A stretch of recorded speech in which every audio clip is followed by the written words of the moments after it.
Hi everyone, and a big thank you to all of the community members over at Open Media One channel on Telegram, and a big thank you to all of the subscribers here on YouTube.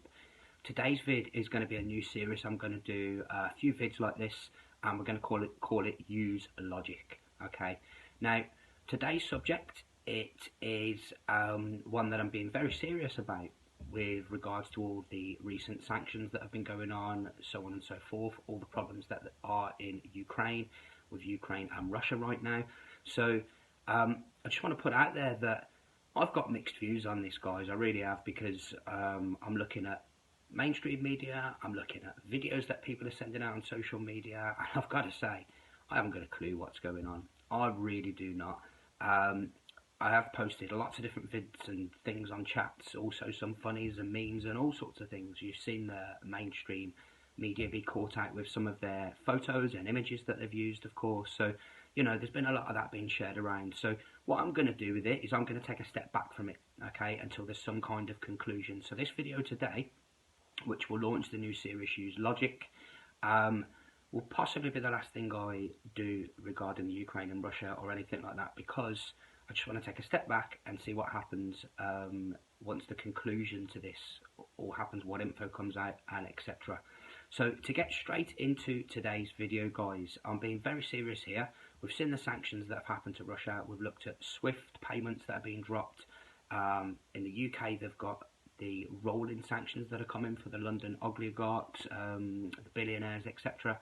So, you know, there's a lot of sanctions coming. So I looked into something and I thought, maybe this is next. Maybe this is what they're going to look at. So we're going to take a look at a little video here that I've done, and the video is quite simply to do with the Antarctic Treaty. We're also going to look at another video to do with the ISS, and also we're going to have a little bonus thing at the end where we're going to look at the WEF and some things that have been popping around on social media today regarding Putin not being a member, etc. So stay tuned for that at the end. Now let's get straight on to this. So the Antarctic Treaty. Now, if you're looking at this video here that I've done, it's just straight from the National Science Foundation. You can do a simple Google search on this, and it goes through the 12 nations listed in the preamble below, which we'll show you in a minute. So this is basically all the countries that are involved in the Antarctic Treaty. Now, as it scrolls down, you can see there's Brazil, Bulgaria, China, Czech Republic, Ecuador, Finland, Germany, India, Italy, Netherlands, Peru, Poland, Republic of Korea, Spain, Sweden, Ukraine.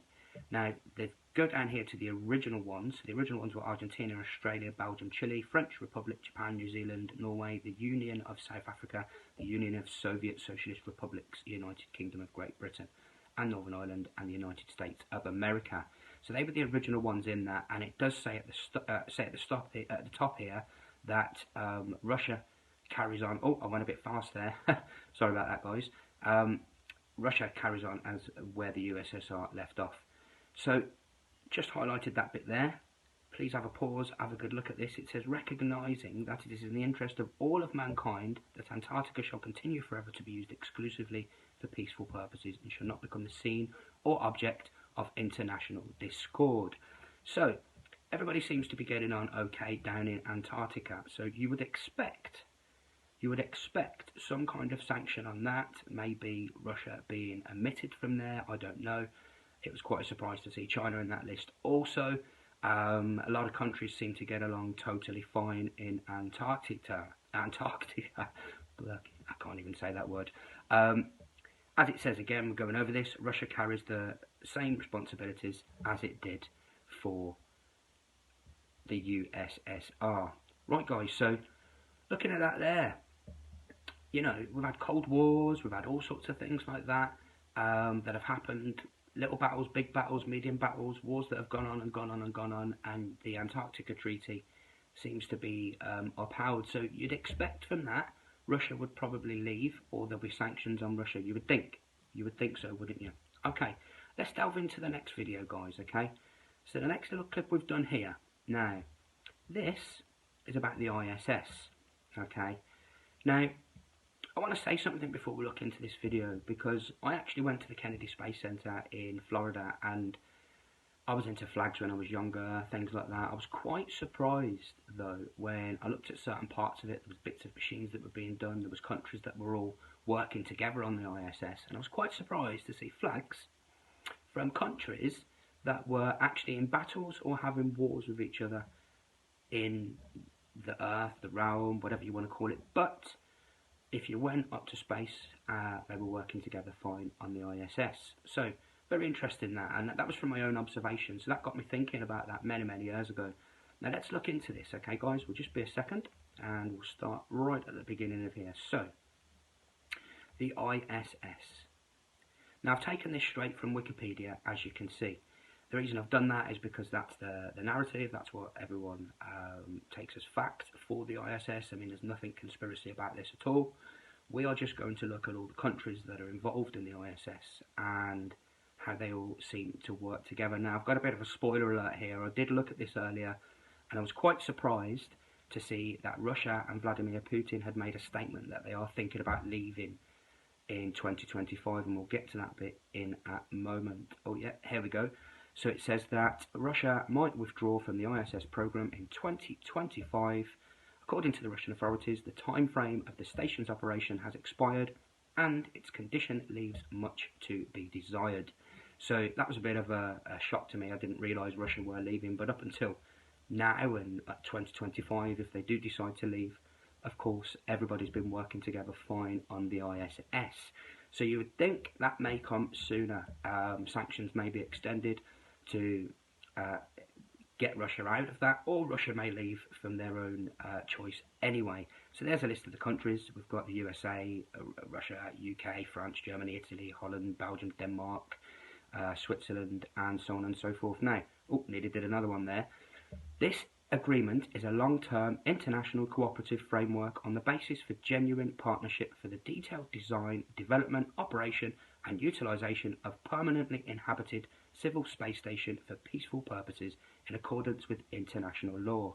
So again, they can get on fine there, can't they? They really can, and they have been for all the wars, for all the conflicts, through the war on drugs, war on terror, through everything that's happened basically in my lifetime, in your lifetime. This has been going on for a very long time. They've been all working together on the ISS. So you would expect, using logic here, you'd expect sanctions on that, or Russia to leave anyway, if they're going to extend this out fully. Okay guys, we're going to look at the third and final video. Now this is a bonus video. Now before we get into this, the reason I took the clip for this video was on social media. There's links being sent around which says that Putin is no longer a member of the WEF. So I had a quick look, followed the link. You can't see any links if you follow that link, but if you type in Putin onto the search of the WEF, you do find the speeches that he's done and things like that. So maybe they'll remove them. Also, I don't know, but I thought I'd do a little video on is Putin a member of the WEF, and here's what we found. So let's get straight into that video now, guys. Now, this video, like I said, when I went in myself onto the website for the WEF, literally just followed the link. That's all I did, and I looked in, and there was many articles there. Now, some of them are quite surprising. Now, the reason they're surprising is because they're very supportive of Putin. From Klaus Schwab, for example. Now, we're going to show you something in a minute, so we'll have a little look through that. And there's also an article that was written, and I find a statement in it from Klaus Schwab regarding Putin and Russia.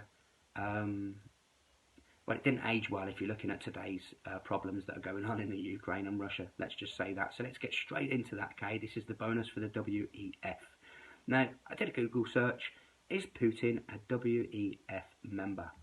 Now, as you'll see from this clip, I'm going to show you there's plenty of articles where Russia and Putin have spoken. There's one in a moment that you'll see where he spoke last year. I think it was at the Davos, and he wasn't supposed to, or it wasn't on the schedule, and he spoke anyway. But we're just having a look here for all the different articles for Putin and the WEF and the times that he has spoken in the past. Now, scrolling up here, we're going to click on the CNBC article. Russia's Putin at WEF warns of a fight. Oh, hold on, I went down again there. Sorry about that, guys. First time I've done a vid like this. Always learning. Now, Putin warns of an all against all fight if global tensions are not resolved. Now, there's a big article here. You're welcome to search it and go on it yourself, have a look through it all. We're going to get to the juicy part in a minute, in my opinion, which is the statement from Klaus Schwab. Now, it throws a bit here, sorry about that. But I don't know whether they were trying to get Putin to be a big part of it or not. I don't know whether he is. I mean, I've not got a clue. I'm just pointing out things that are on a article here that's done by CNBC. Now, here we go.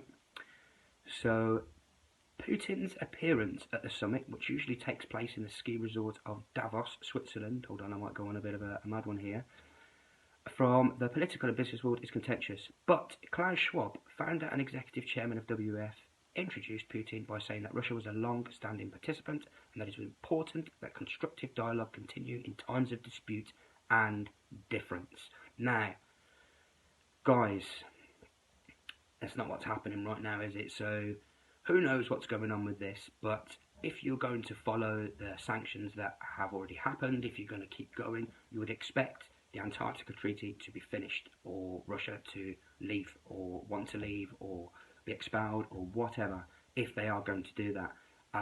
Same with the ISS, you'd expect that to be stopped, and also with these articles on the WEF, you'd expect those to stop also. So keep your eyes on all that, guys. I mean, using logic, you'd think if they can't, you know, work things out here, if there's sanctions, if there's money being stopped, if there's financial sanctions, if there's all sorts of things going on, then of course they will be taken out of the Antarctic Treaty and no longer working on the ISS. So thank you very much for watching this video. I hope you all like it. Please like, subscribe, share, comment, and let me know what you think. Please put it in there. But it's something to think about there. And thank you all very much.